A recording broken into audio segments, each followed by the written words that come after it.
Hi guys! Hi everyone! Good evening! This is Manay Gina and welcome back sa aking YouTube channel. So guys, another mini vlog for today's video at ang ating pag-uusapan ay walang iba kung hindi si Kim Chiu. Napanood ko kasi yung sa last time na show nila sa It's Showtime.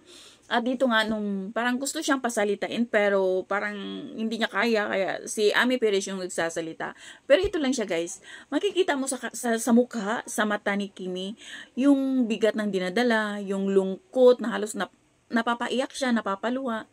Alam mo yung ang bigat ng kanyang pakiramdam. Pero believe ako talaga kay Kimi na sobrang ang galing-galing niyang magdala ng problema. Kahit marami siyang problema, kahit ang bigat-bigat ng kanyang problema, pero pag nasa stage siya, bigay tudo yung kanyang ginagawa. Ito yung talagang masasabi mo na artista na kahit anong pinagdaanan, kahit gaano kabigat yung problema, pagdating sa trabaho, go. Wala, parang iniiwan niya yung problema niya. Hindi niya dinadala sa kanyang workplace.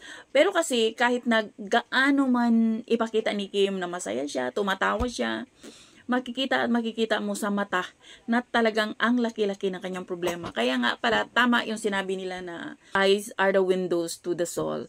Kasi nga daw, kapag ang isang tao, kahit gaano man siya kasaya, kahit ipakita niya, ngumingiti siya, pero dito daw talaga sa mata, makikita mo kung ano yung totoong nararamdaman ng isang tao. So ayan, sana no malampasan ito ni Kim kasi hindi ito siya madali, lalo pat kapatid at very close na kapatid yung nangloko sa kanya.